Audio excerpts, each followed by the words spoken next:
Cuando un niño pasa años entrando y saliendo de hospitales, la mente busca una explicación médica, una enfermedad rara, un diagnóstico esquivo.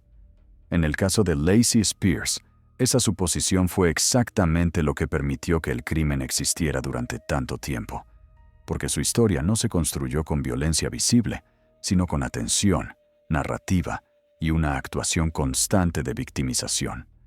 Lacey Spears nació el 16 de octubre de 1987. Desde joven, mostró una necesidad intensa de validación y reconocimiento. Con el tiempo aprendió algo fundamental. En la era digital, el sufrimiento bien presentado atrae apoyo. Cuando en diciembre de 2008 dio a luz a su hijo, Garnett Paul Spears, esa comprensión encontró su escenario perfecto. Desde los primeros años de vida de Garnett, Lacey comenzó a presentarlo como un niño gravemente enfermo. Visitaban hospitales con frecuencia. Ella describía síntomas alarmantes, vómitos persistentes, desnutrición, crisis inexplicables. Los médicos realizaban pruebas, pero los resultados no siempre coincidían con la gravedad que Lacey describía. Aún así, su insistencia terminó moldeando la respuesta del sistema médico. Garnett fue sometido a procedimientos invasivos, incluido un tubo de alimentación gástrica. Ese tubo cambió todo. Para un cuidador honesto, es un recurso médico. Para alguien con intenciones ocultas, se convierte en una vía privada para introducir sustancias sin ser visto. Al mismo tiempo, Lacey construyó una identidad pública como madre abnegada. Publicaba actualizaciones constantes en redes sociales, compartía fotos desde hospitales, documentaba recaídas y milagros temporales. Personas que nunca la habían conocido comenzaron a seguir su historia, a enviar mensajes de apoyo, a elogiar su fortaleza. Cuanto más sufría Garnett, mayor era la atención. En enero de 2014, la situación dio un giro crítico. Garnett fue ingresado en un hospital del condado de Westchester, en Nueva York, con síntomas graves, incluidas convulsiones. Los análisis de laboratorio encendieron alarmas inmediatas. Los niveles de sodio en su sangre eran extremadamente altos. No se trataba de una deshidratación común. Era una cantidad incompatible con causas naturales normales. En pediatría, niveles así suelen indicar una sola posibilidad: intoxicación por sal. El personal médico comenzó a observar con atención. Según informes ampliamente documentados, cámaras del hospital registraron un patrón inquietante. Lacey llevaba a Garnett a áreas privadas con su equipo de alimentación, y poco después, su condición empeoraba de forma abrupta. Médicamente no tenía sentido. Investigativamente, sí. El 23 de enero de 2014, Garnett Paul Spears fue declarado con muerte cerebral. Tenía 5 años. Murió tras una vida marcada por hospitalizaciones constantes y una narrativa de enfermedad que nunca terminó de encajar. Incluso después de su muerte, Lacey mantuvo el papel. Publicó mensajes de dolor. Compartió su duelo. Durante un breve periodo, muchas personas siguieron creyéndole. Ese es uno de los aspectos más perturbadores del caso. Una historia bien construida puede convertirse en un escudo. Pero la investigación no se basó en percepciones, se basó en evidencia. Las autoridades ejecutaron órdenes de registro y analizaron el contexto completo. El sodio era la clave. Los fiscales sostuvieron que no se trató de un accidente médico ni de un error aislado, sino de un patrón. Argumentaron que Lacey utilizó sal, una sustancia común, accesible y difícil de detectar, como arma. Otro elemento reforzó el retrato de manipulación. Lacey había contado durante años una historia falsa sobre el padre de Garnett. Decía que era un policía llamado Blake, que había muerto trágicamente en un accidente. Esa persona no existía. El padre biológico real, Chris Hill, estaba vivo. La mentira no era un detalle menor. Demostraba la facilidad con la que Lacey fabricaba realidades y esperaba que los demás las aceptaran. En 2015, Lacey Spears fue juzgada en Nueva York. La fiscalía la acusó de asesinato en segundo grado bajo la figura de indiferencia depravada, es decir, una conducta extremadamente imprudente que demuestra un desprecio consciente por la vida humana. No fue presentada como un arrebato, sino como una conducta sostenida. La defensa argumentó problemas de salud mental. El jurado escuchó ambas partes y decidió. Lacey Spears fue declarada culpable y sentenciada a 20 años a cadena perpetua. El juez reconoció la complejidad psicológica del caso, pero dejó claro que el resultado era incomprensible y devastador. Las apelaciones posteriores no lograron revertir la condena. Los tribunales superiores la confirmaron. El caso de Lacey Spears permanece grabado porque no encaja en la imagen tradicional del peligro.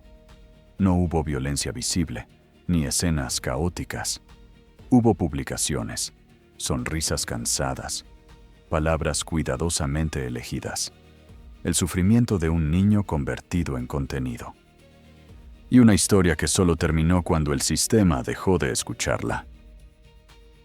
Cuando una madre llega de madrugada a una sala de emergencias con 3 niños ensangrentados en el asiento trasero, la mente humana busca una explicación simple. Un ataque al azar. Un desconocido armado. Un monstruo externo que apareció de la nada y desapareció en la oscuridad.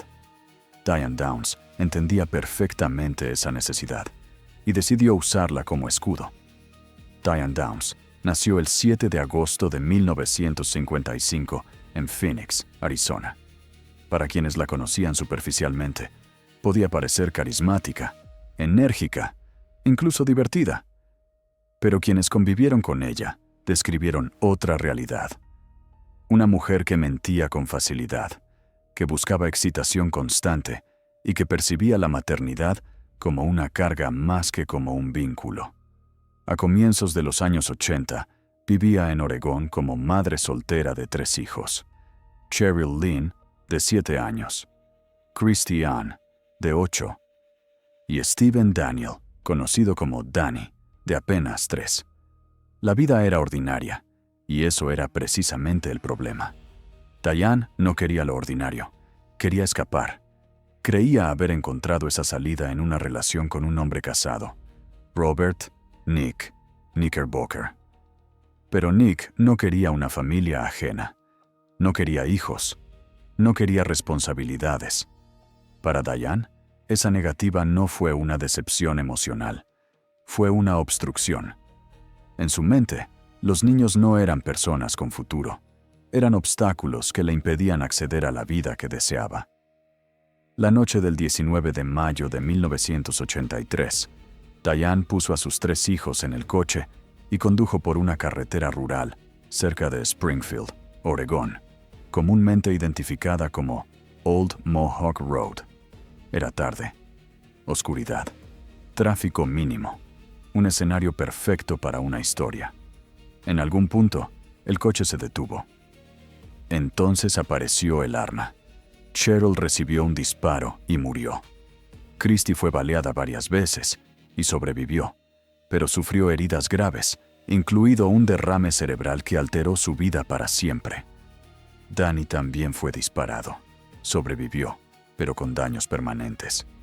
Diane se disparó a sí misma en el brazo, una herida relativamente menor, pero crucial para la narrativa que estaba a punto de construir. Luego hizo lo que, en apariencia, haría una víctima. Condujo hasta el hospital. Pero desde los primeros minutos, algo no encajó. Mientras médicos y enfermeras luchaban por salvar a 2 niños y confirmaban la muerte de una tercera, Diane no se comportaba como una madre devastada. Personal del hospital describió su actitud como extrañamente calmada, incluso animada en momentos. Su atención se desviaba de sus hijos hacia su vida personal y, en particular, hacia Nick. A la policía le contó su versión. Un hombre desconocido, de cabello abundante, había intentado robarle el coche y, al resistirse, les disparó. La historia sonaba aterradora y en papel, plausible. Un ataque sin sentido, un villano sin rostro. Pero la narrativa empezó a resquebrajarse casi de inmediato. Los detalles cambiaban. El cronograma no se sostenía. La evidencia física no coincidía con un asalto en carretera. Y luego vino la exposición pública. Diane dio entrevistas mientras sus hijos aún luchaban por sobrevivir. Sonreía. Recreaba los hechos con una tranquilidad que incomodó al país entero. La reacción fue visceral. Algo no estaba bien. Los investigadores no se guiaron por intuición, sino por hechos. Construyeron el caso pieza por pieza. Inconsistencias, comportamiento, motivo y evidencia forense. El motivo terminó siendo devastadoramente simple. Diane quería a Nick.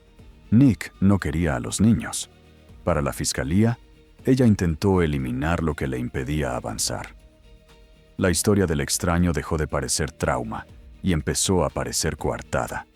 El testimonio más demoledor llegó desde una cama de hospital. Christy, tras un proceso largo y doloroso de recuperación, recuperó la capacidad de comunicarse.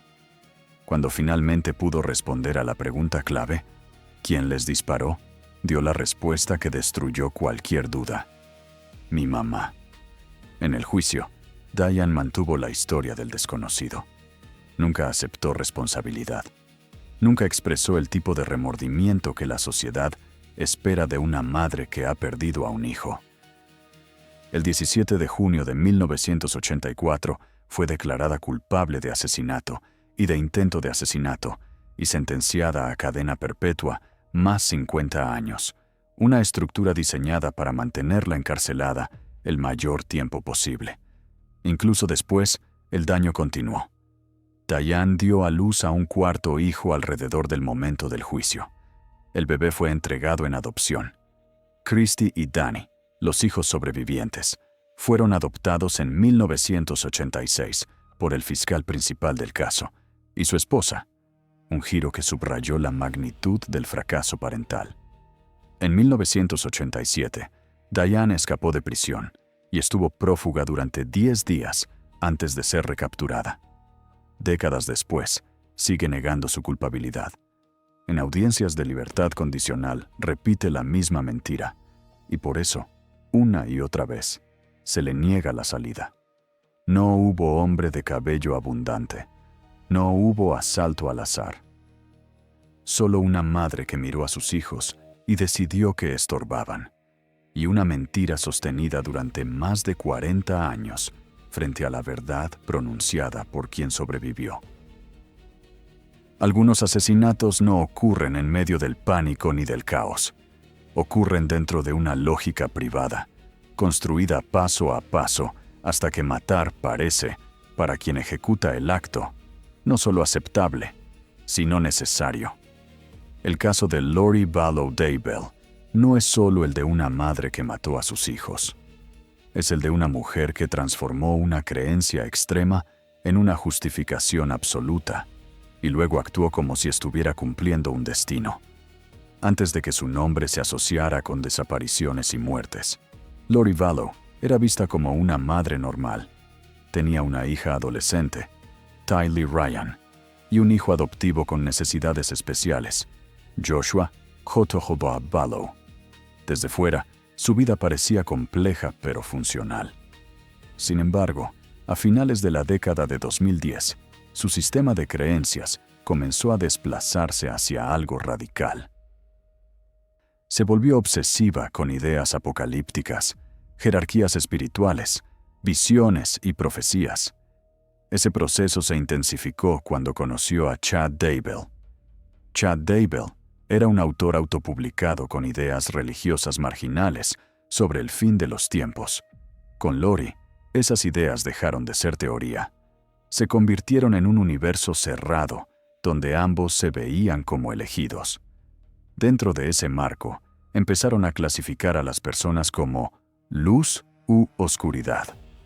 A algunos los llamaban zombies, una forma de deshumanizar a quienes estorbaban. Una vez que alguien deja de ser visto como persona, eliminarlo puede parecer, dentro de esa lógica, un acto legítimo. Las muertes comenzaron a acumularse alrededor de ellos. En julio de 2019, Charles Ballow, esposo de Lori, fue asesinado por Alex Cox, hermano de Lori. Cox afirmó que fue defensa propia. Lori no reaccionó como una viuda devastada. En los meses siguientes, se acercó más a Chad. En octubre de 2019, Tammy Daybell, esposa de Chad, murió repentinamente. Poco después, en diciembre de 2019, Alex Cox falleció antes de poder ser interrogado a fondo. 3 muertes clave, todas eliminando obstáculos en la vida de Lori y Chad. Mientras tanto, los hijos de Lori empezaban a desaparecer del mapa. Tylee Ryan fue vista por última vez el 8 de septiembre de 2019 durante un viaje a Yellowstone con Lori, Honolulu y Alex Cox. Después de esa fecha, no hubo pruebas verificables de que siguiera con vida. Lori decía que Tylee estaba ocupada, que no quería contacto. Ninguna versión se sostenía. Kojay Ballow fue visto por última vez a finales de septiembre de 2019 en Rexburg, Idaho, donde Lori se había mudado. A partir de entonces, Lori ofreció explicaciones fragmentadas, que J. Tom estaba con un amigo, que estaba siendo cuidado por otros, que estaba bien, pero no disponible. No era una gran mentira, sino muchas pequeñas, repartidas entre distintas personas, para evitar que alguien viera el cuadro completo. Los abuelos de Gentota no dejaron de insistir. Finalmente, la policía solicitó una verificación de bienestar en noviembre de 2019. Lori y Chad esquivaron preguntas y ganaron tiempo.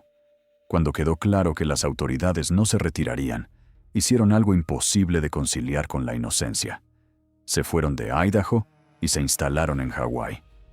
Fueron fotografiados sonriendo, como recién casados. De hecho, se habían casado en noviembre de 2019, cuando J. ya estaba desaparecido y Tylee llevaba semanas sin ser vista. Las órdenes judiciales exigieron que Lori presentara a los niños. No lo hizo. En febrero de 2020, fue arrestada en Hawái. La pregunta dejó de ser ¿dónde estaban los niños? Y pasó a ser ¿dónde estaban los cuerpos? En junio de 2020, las autoridades registraron la propiedad de Chad Daybell en Idaho. Allí encontraron restos humanos. Tylee Ryan y Jotecoy Ballow estaban muertos, enterrados en su terreno. Incluso entonces, el comportamiento de Lori fue frío, desconectado. No hubo urgencia, ni duelo visible. Su actitud reforzó la percepción de que seguía atrapada en la narrativa que había construido. El proceso judicial se retrasó porque fue declarada incompetente para enfrentar juicio durante un tiempo y enviada a tratamiento. No fue una pausa breve. El caso quedó suspendido hasta que se determinó que estaba nuevamente apta. En mayo de 2023, Lori Ballow Daybell fue declarada culpable en Idaho por el asesinato de sus 2 hijos y por conspiración para asesinar a Tammy Daybell. El 31 de julio de 2023 fue sentenciada a cadena perpetua sin posibilidad de libertad condicional. Nunca saldrá de prisión. El caso no terminó allí. En 2024, Chad Daybell fue condenado y sentenciado a muerte.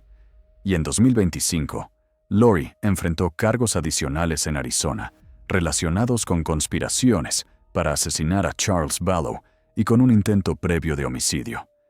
Esas condenas añadieron más cadenas perpetuas a una sentencia que ya era definitiva. Tylee tenía 16 años. Joshua tenía 7. No murieron por accidente ni por abandono. Murieron porque, dentro del mundo mental de su madre, dejaron de ser personas y pasaron a ser obstáculos.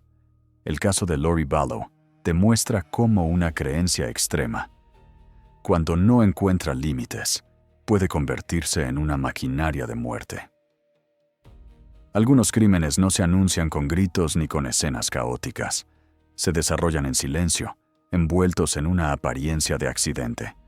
El caso de Robert Farquharson es perturbador precisamente por eso.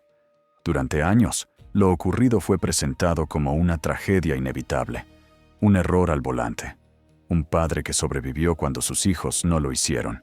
Con el tiempo, esa versión se desmoronó. Robert Donald William Farquharson nació en 1969. Para 2005 tenía 36 años, estaba divorciado y mantenía una relación profundamente conflictiva con su exesposa, Cindy Gambino Moles. La separación había derivado en disputas constantes por custodia, dinero y control. Personas cercanas describieron la dinámica como tóxica, marcada por resentimiento acumulado. Farquharson se sentía perjudicado. Creía que el sistema estaba en su contra y que Cindy ganaba cada conflicto. Ese resentimiento es clave para entender lo que ocurrió. El 4 de septiembre de 2005, Día del Padre en Australia, Farquharson tenía a sus 3 hijos para una visita de fin de semana. Jai, de 10 años, Tyler, de 7, y Bailey, de apenas 2. Aquella noche debía devolverlos a casa de su madre. Era un trayecto rutinario, uno que miles de padres separados realizan sin incidentes. Pero ese viaje nunca terminó. Cerca de Winchelsea, en el estado de Victoria, el coche de Farquharson salió de la carretera y cayó en un embalse. El vehículo se hundió. Los 3 niños murieron ahogados. Farquharson logró escapar del coche y sobrevivió. A los servicios de emergencia les dijo que había sufrido un ataque de tos, que perdió el conocimiento y que el accidente fue inevitable. En un primer momento, la explicación parecía plausible. La sociedad prefiere creer en accidentes antes que en atrocidades, especialmente cuando hay niños involucrados. Sin embargo, la investigación no se detuvo en la superficie. A medida que la policía reconstruyó los hechos, comenzaron a aparecer inconsistencias. La versión de Farquharson cambió sutilmente con el tiempo. Los expertos médicos cuestionaron que un episodio de tos pudiera explicar la secuencia exacta del accidente. Y cuando los investigadores analizaron el contexto emocional y relacional, surgió un motivo inquietante. Un testimonio alteró por completo el caso. Greg King, amigo de Farquharson, declaró que Robert había hablado anteriormente de castigar a Cindy y que había mencionado la idea de matarla a través de los niños. Esa revelación transformó la percepción del hecho. Ya no se trataba solo de un coche que cayó al agua, sino de un posible acto de venganza cuidadosamente pensado. La fiscalía sostuvo que Farquharson no buscaba dañar a Cindy directamente. Quería destruirla emocionalmente. Y, según el argumento, el medio para lograrlo eran sus hijos.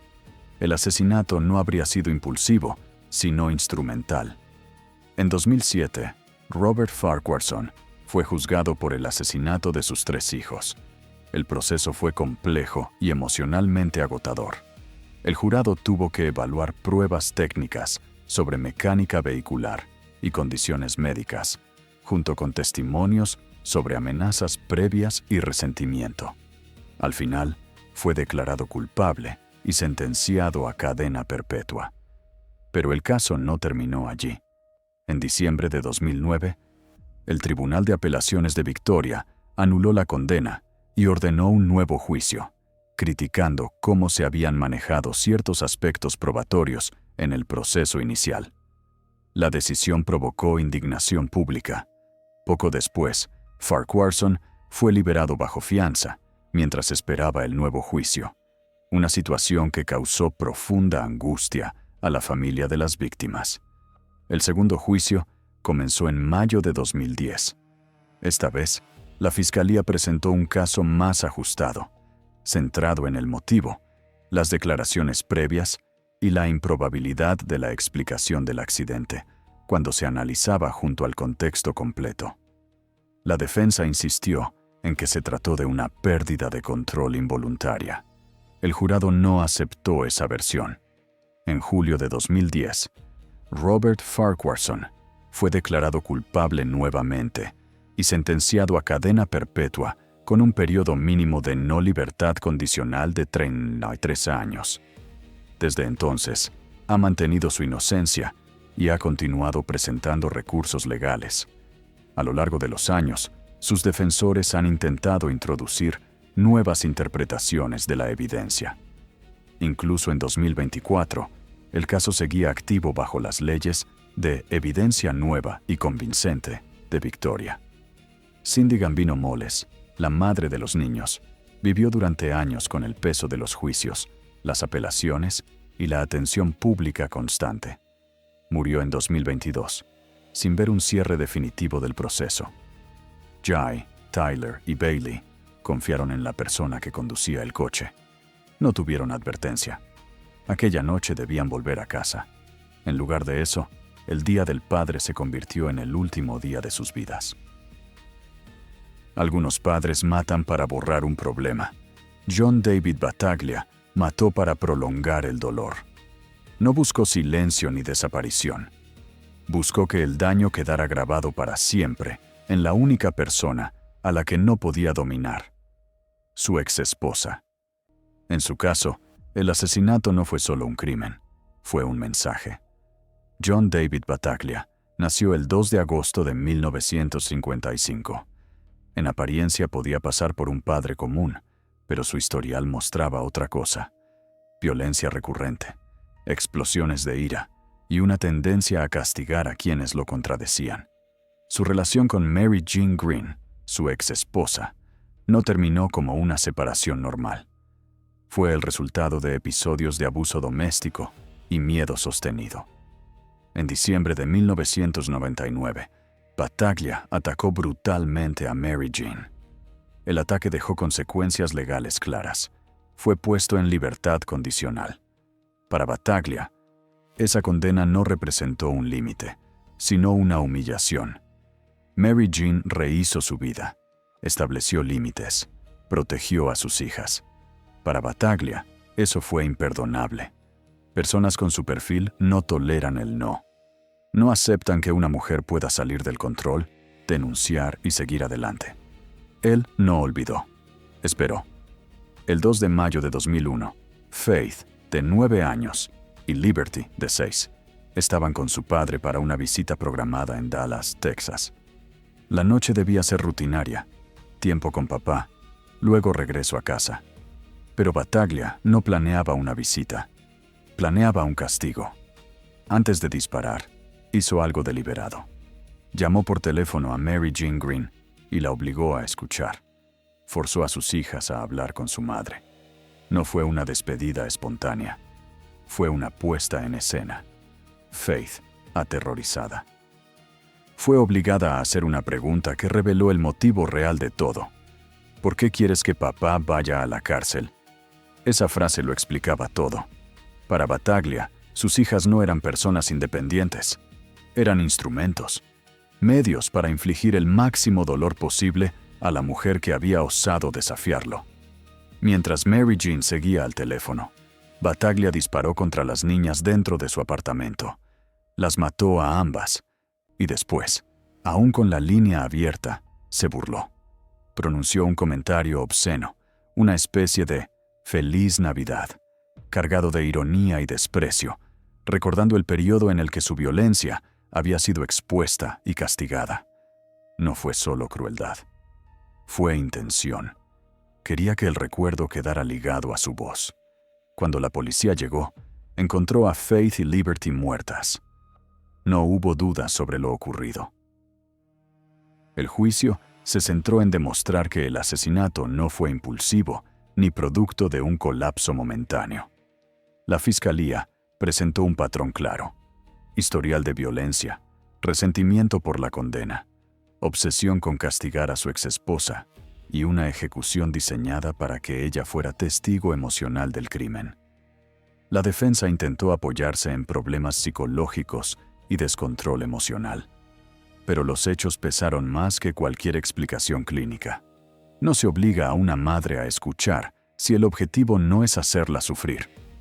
No se construye una llamada así si el asesinato no es el mensaje central. El jurado declaró a John Battaglia culpable de asesinato capital. Fue sentenciado a muerte en Texas. Durante años, el caso avanzó lentamente por el sistema de apelaciones. Hubo recursos de último minuto, intentos de retrasar la ejecución y debates legales habituales en casos de pena capital. Nada cambió el fondo del veredicto. El 1 de febrero de 2018, John David Battaglia fue ejecutado por inyección letal. Para el sistema judicial, ese fue el cierre formal del caso. Para Mary Jean Green, no existió cierre alguno, porque ese crimen no fue diseñado para terminar. Fue diseñado para repetirse en la memoria una y otra vez. El caso de Battaglia demuestra una verdad incómoda. No todos los asesinatos familiares nacen del caos. Algunos nacen del cálculo, del deseo de infligir un dolor que no se pueda borrar. En su mente, matar a sus hijas no fue el fin, fue el medio. La Navidad suele asociarse con reuniones familiares, reconciliaciones y hogares abiertos. Para Ronald Gene Simmons, la Navidad no significaba unión ni consuelo. Era una fecha límite, un marco temporal cuidadosamente elegido para ejecutar un plan que llevaba años formándose: eliminar a su propia familia y después salir al mundo exterior para continuar matando. Ronald Gene Simmons nació en 1940 y creció en un entorno marcado por la violencia, el abuso y el control absoluto. Quienes estudiaron su historia más tarde detectaron señales tempranas: pensamiento rígido, frialdad emocional y una obsesión patológica por la obediencia. En la edad adulta, supo construir una fachada respetable. Sirvió primero en la Marina de los Estados Unidos a finales de los años 50 y posteriormente se alistó en la Fuerza Aérea, donde permaneció hasta 1979. Se retiró con el rango de sargento mayor. Recibió múltiples condecoraciones, entre ellas una estrella de bronce. Y, hacia el exterior, parecía disciplinado, estable y confiable. Dentro del hogar, la realidad era opuesta. Simmons gobernaba a su familia mediante el miedo. Aisló a su esposa y a sus hijos del contacto social. Restringió su acceso al exterior y, finalmente, los trasladó a una propiedad remota en Arkansas rural, conocida como Mockingbird Hill. La vivienda consistía en 2 casas móviles unidas, con carencias básicas, sin teléfono y sin una vía rápida de escape. El aislamiento no era casual, era una herramienta de control. En ese entorno cerrado, Simmons cometió abusos prolongados. Abusó sexualmente de varias de sus hijas durante años y tuvo hijos con al menos una de ellas.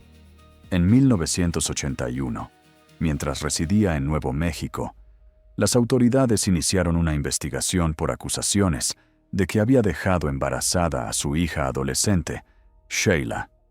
Antes de que el proceso avanzara, Simmons huyó del estado y trasladó nuevamente a toda la familia a Arkansas, donde el abuso continuó sin interrupción ni supervisión. En diciembre de 1987, el plan entró en su fase final. El 22 de diciembre, Simmons comenzó a matar. Su primera víctima fue su esposa, Rebecca. La golpeó brutalmente y luego le disparó, eliminando a la única adulta que podía oponerse a él o interferir. Durante los días siguientes, asesinó a sus hijos y nietos conforme tenía acceso a ellos. No actuó con prisa. Los cuerpos fueron envueltos y ocultados dentro de la casa. Exteriormente, nada parecía fuera de lugar. Las decoraciones navideñas permanecían intactas. Ningún vecino escuchó gritos. Nadie llamó a la policía. El 26 de diciembre, Simmons dio un paso más. Contactó a sus hijos mayores y los invitó a regresar a casa después de Navidad para compartir una comida familiar. Confiaron en él. Regresaron. Y uno por uno, también fueron asesinados. Al finalizar, 14 miembros de su propia familia, bebés, niños y adultos, yacían muertos. La casa se había convertido en una tumba silenciosa. 2 días después, el 28 de diciembre, Simmons abandonó el escenario doméstico y trasladó la violencia al espacio público. Esa mañana realizó compras, adquirió una segunda arma de fuego en un Walmart local y condujo hasta la ciudad, dejando atrás una casa llena de cadáveres aún no descubiertos. Su primer destino fue un bufete de abogados, donde entró con calma y asesinó a una recepcionista. Luego se dirigió a Taylor Oil Company y mató a un excompañero de trabajo. Después, en un Sinclair Mini Mart, disparó y mató a otro hombre. Finalmente, en Woodline Motor Freight, abrió fuego nuevamente, matando e hiriendo a varios empleados. Las víctimas no fueron aleatorias. Simmons creía que todas lo habían humillado o perjudicado. Tras el último ataque, no intentó huir. Ordenó a un empleado que llamara a la policía y esperó. Se entregó sin resistencia. Solo después de su arresto, las autoridades ingresaron a la propiedad de Mockingbird Hill. Lo que encontraron fue descrito como uno de los escenarios criminales más devastadores jamás vistos. Durante el juicio, Simmons no mostró remordimiento. Rechazó abogados, se representó a sí mismo y afirmó que su familia lo había traicionado. Fue condenado por múltiples cargos de asesinato capital y sentenciado a muerte. Renunció a todas las apelaciones. El 25 de junio de 1990, fue ejecutado por inyección letal, convirtiéndose en la primera persona en Arkansas en morir mediante ese método. El caso de Ronald Gene Simmons sigue siendo uno de los familicidios más perturbadores de la historia moderna. No por su rapidez, sino por su planificación. Esperó la confianza, esperó la obediencia, y cuando todo estuvo alineado, los mató a todos. Algunos crímenes estremecen porque son confusos, otros porque son brutales. El caso de Stephen Walter Pladl perturba por una razón distinta.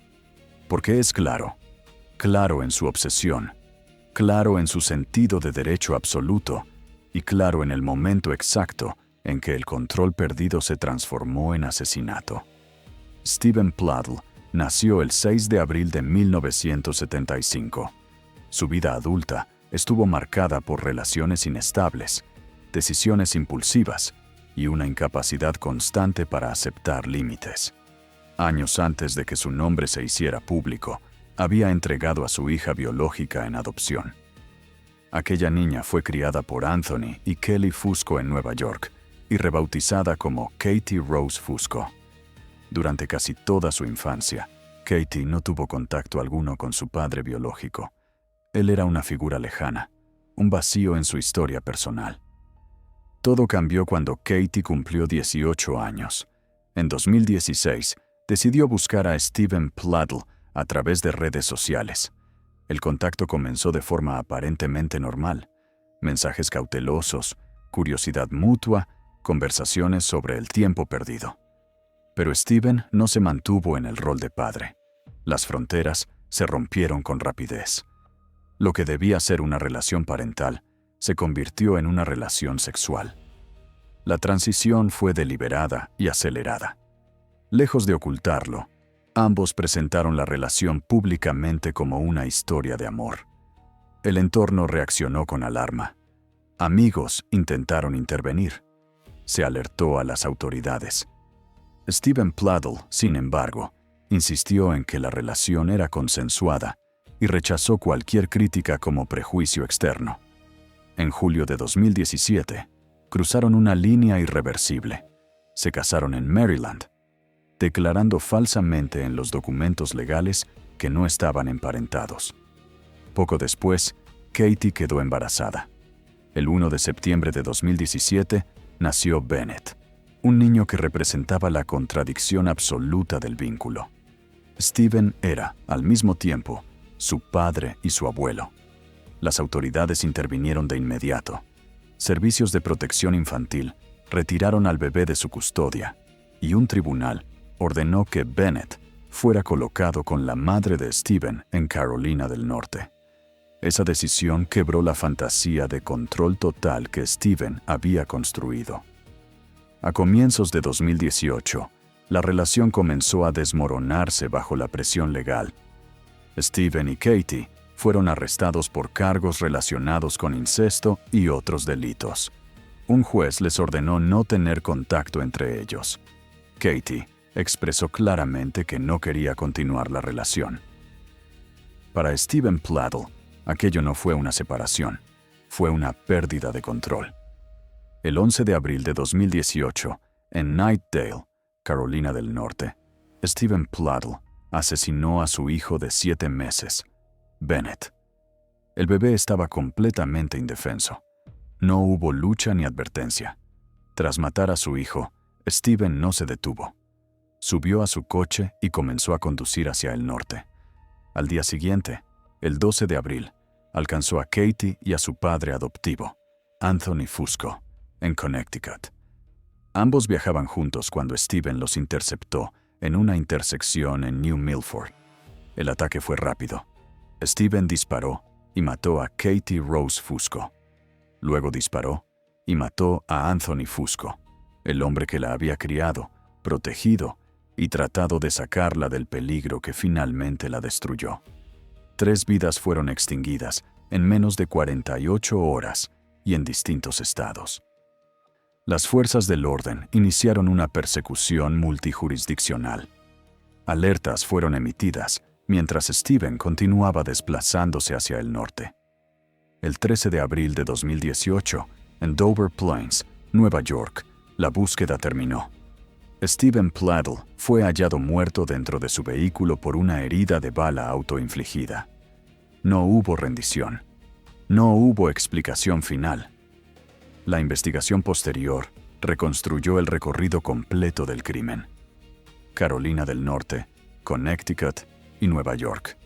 Un trayecto definido por obsesión, posesión y castigo.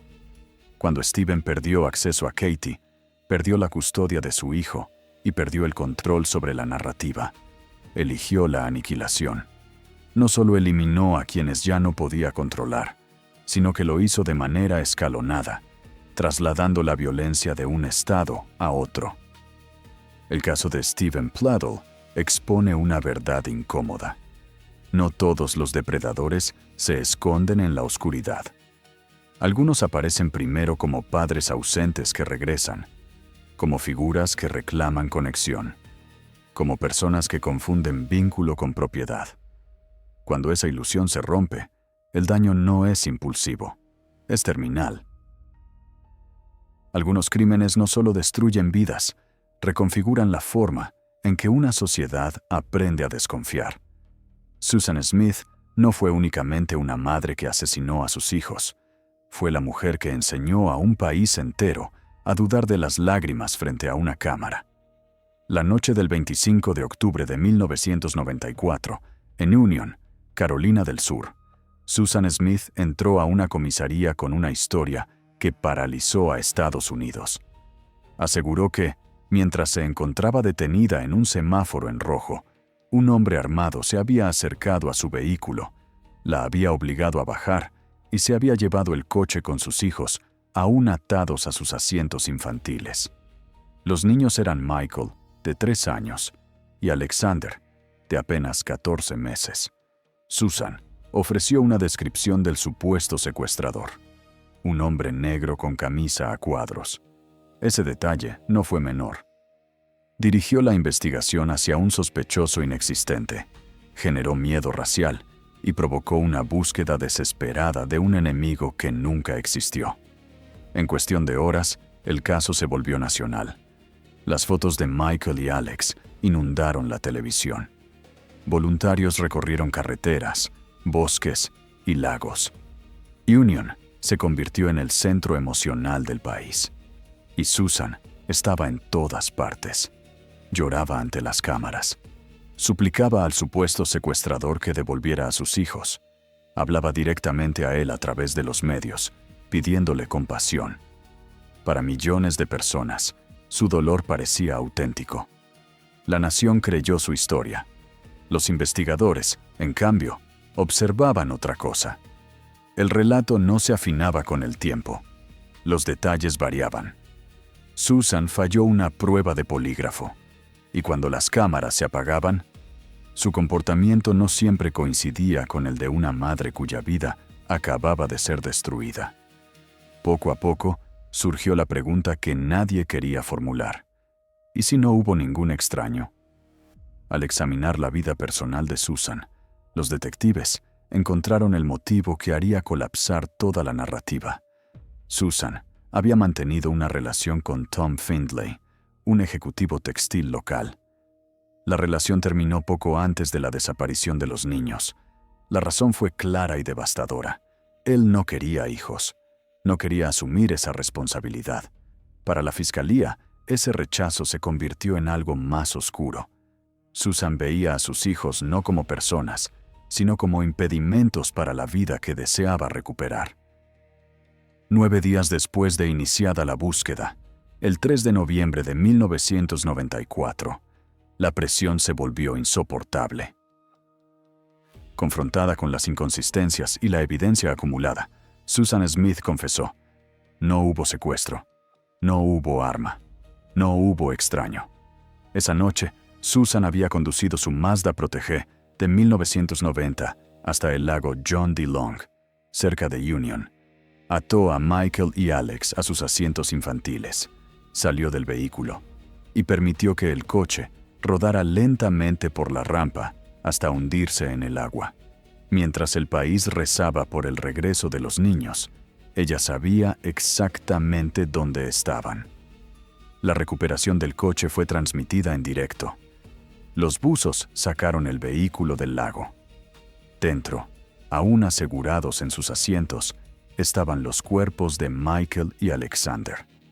La imagen quedó grabada en la memoria colectiva, no solo por la muerte de los niños, sino por la traición.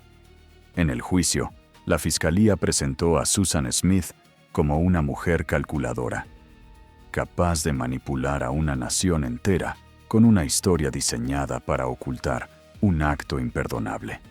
Destacaron el daño causado por la falsa acusación y el uso del dolor como camuflaje. La defensa no negó los hechos. En su lugar, explicó el contexto psicológico: una historia de depresión severa, intentos de suicidio y abuso sexual en la infancia por parte de su padrastro. Argumentaron que Susan no actuó como una mente fría, sino como una persona gravemente perturbada. En julio de 1995, el jurado declaró a Susan Smith culpable del asesinato de sus 2 hijos. La fiscalía solicitó la pena de muerte, pero el jurado optó por cadena perpetua, con posibilidad de libertad condicional tras 30 años según la ley de Carolina del Sur. Después de ella, nada volvió a ser igual. Cada súplica televisada de un padre en duelo fue observada con cautela. Cada lágrima fue cuestionada. Susan Smith cambió la relación entre el público y el dolor expuesto. En noviembre de 2024, tras casi 30 años en prisión, Susan compareció por primera vez ante una junta de libertad condicional. Habló de arrepentimiento. Dijo haber cambiado. Las familias de las víctimas se opusieron firmemente. La junta revisó su conducta en prisión y votó de forma unánime: libertad condicional denegada. Michael tenía 3 años. Alex tenía 14 meses. No desaparecieron. No fueron secuestrados. Fueron llevados a un lago por la persona que debía protegerlos y ocultados detrás de una mentira que enseñó al país a no creer sin mirar 2 veces. Algunos crímenes familiares ocurren en explosiones visibles de violencia. El caso de Timothy Jones Jr. es distinto y por eso resulta tan perturbador. No fue un estallido público ni un acto inmediato descubierto al instante. Fue una secuencia cerrada, ejecutada dentro de una casa, seguida de días de silencio, mentiras y ocultamiento deliberado. 5 niños murieron mientras el mundo asumía que estaban a salvo. Timothy Jones Jr. era un padre que vivía en el condado de Lexington, Carolina del Sur. Desde fuera, su vida parecía desbordada pero funcional. Tenía 5 hijos pequeños, conflictos constantes de custodia con su exesposa y un historial de estrés. consumo de drogas y problemas de ira. Para muchos, encajaba en la imagen del padre superado por las circunstancias. Dentro del hogar, la situación era inestable y volátil. A finales de agosto de 2014, esa casa se convirtió en una escena de exterminio. Según la evidencia presentada en el juicio, los 5 niños fueron asesinados la noche del 28 de agosto de 2014. Jones intentó más tarde fragmentar la cronología, sugiriendo muertes separadas a lo largo de varios días. Pero los investigadores concluyeron que ocurrieron en un periodo corto y continuo. El primer niño en morir fue Nata. Jones afirmó que el menor falleció después de ser obligado a realizar ejercicio físico como castigo, una práctica que describió como entrenamiento. Incluso si esa versión hubiera sido cierta, lo que siguió eliminó cualquier duda. En lugar de pedir ayuda, llamar a emergencias o reportar un accidente, Timothy Jones Jr. tomó una decisión irreversible: matar al resto de sus hijos. Uno a uno. Los niños fueron asesinados dentro de su propio hogar por la persona encargada de protegerlos. No hubo intervención externa. No hubo intento de detenerse. Cuando el acto terminó, Jones no buscó auxilio ni confesión. Entró en una fase de ocultamiento.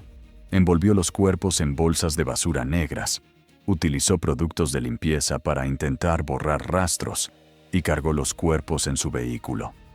Durante varios días, Timothy Jones Jr. condujo con los cuerpos de sus hijos en el coche. Continuó interactuando con el mundo exterior mientras transportaba la prueba física de lo que había hecho. Los niños fueron vistos con vida por última vez el 28 de agosto. El 3 de septiembre, su madre los reportó como desaparecidos, tras no poder comunicarse con ellos ni obtener respuestas claras de Jones. La respuesta inicial se vio retrasada por un detalle crítico. En ese momento, Timothy Jones Jr.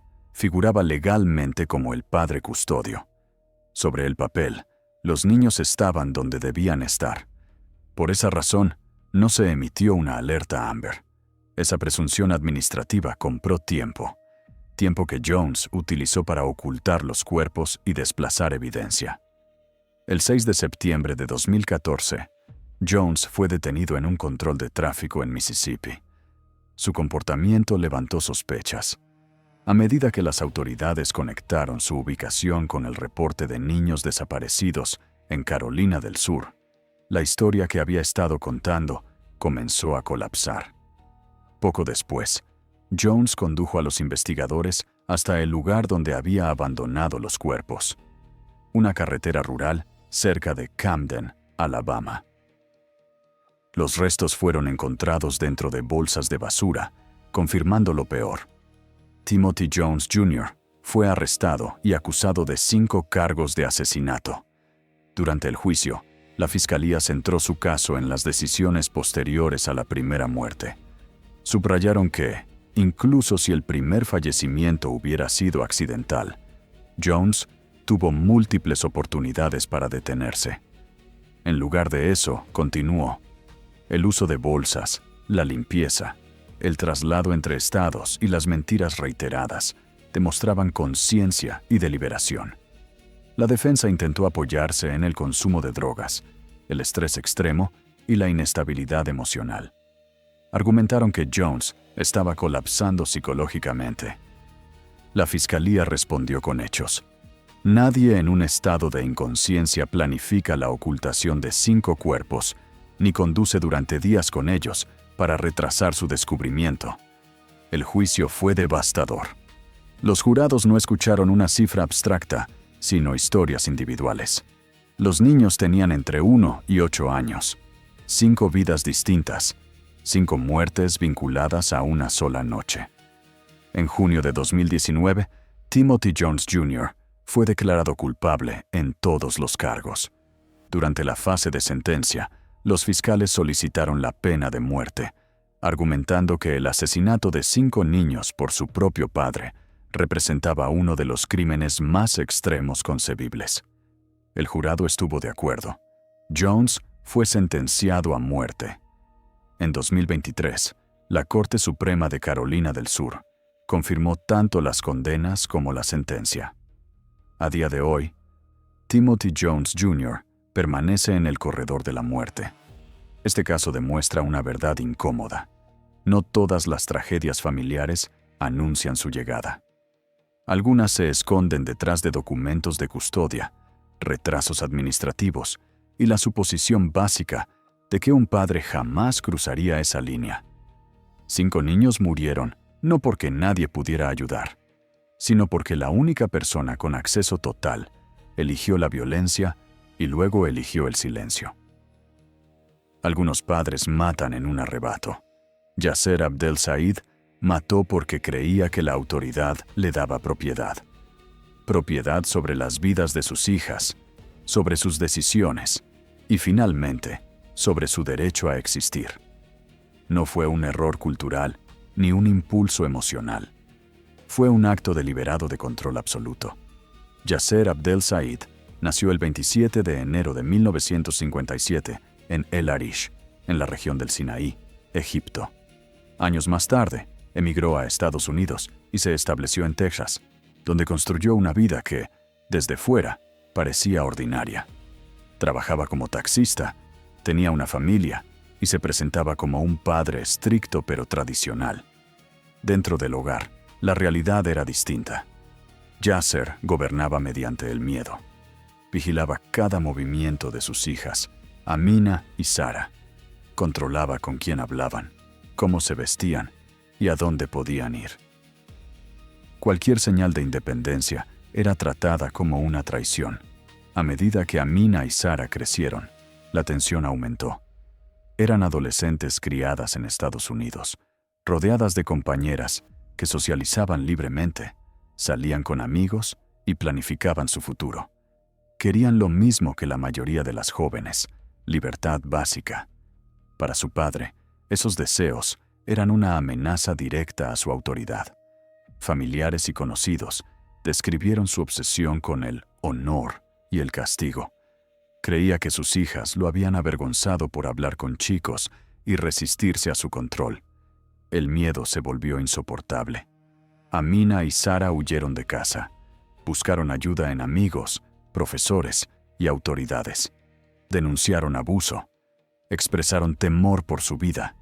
Suplicaron no ser devueltas a la custodia de su padre. Durante un tiempo, estuvieron separadas de él y experimentaron algo cercano a la seguridad. Pero el sistema confió en Yasser Abdel Said. Él se presentó como calmado, razonable y conciliador. Aseguró que solo quería reconciliarse, hablar y retomar una relación familiar normal. Convenció a quienes debían proteger a las jóvenes de que no representaba un peligro.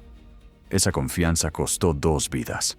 El 1 de enero de 2008, Yasser recogió a Amina, de 18 años, y Sara, de 17, con el pretexto de llevarlas a comer. Subieron a su taxi en Irving, Texas. Era un entorno familiar, un vehículo conocido. Nada que indicara que se convertiría en una escena del crimen. Dentro de ese taxi, Yasser Abdel Said disparó y mató a ambas hijas. Sus cuerpos fueron hallados más tarde dentro del vehículo abandonado. Después del asesinato, Yasser desapareció. Comenzó una búsqueda que se extendería por más de una década. Se convirtió en uno de los fugitivos más buscados del país. Circularon rumores de que había huido al extranjero. Otros creían que se ocultaba dentro de Estados Unidos. En diciembre de 2014, fue incluido en la lista de los 10 más buscados del FBI. La verdad resultó ser más inquietante. Nunca salió de Texas. Yasser Abdel Said fue ocultado y protegido por miembros de su propia familia. Su hermano y su hijo lo ayudaron a evadir a las autoridades. Esa red de protección le permitió vivir escondido durante más de 12 años, mientras las familias de Amina y Sara esperaban justicia. El 26 de agosto de 2020, la huida terminó. Yasser Abdel Said fue arrestado sin resistencia en Justin, Texas.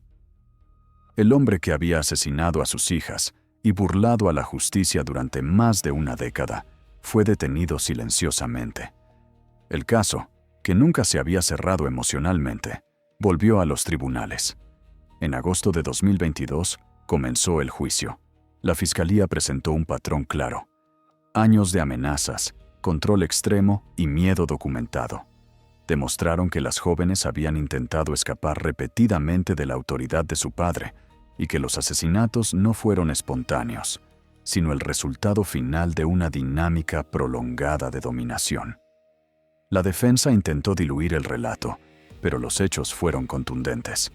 El 9 de agosto de 2022, Yasser Abdel Said fue declarado culpable de asesinato capital. La pena de muerte no fue solicitada. Recibió cadena perpetua, sin posibilidad de libertad condicional, asegurando que jamás volvería a ser liberado. Amina tenía 18 años. Sara tenía 17. No murieron por tradición ni por religión. Murieron porque querían vivir como cualquier otra adolescente, y su padre decidió que eso era imperdonable. El caso de Yasser Abdel Said demuestra que el control, cuando se confunde con autoridad, puede convertirse en una sentencia de muerte.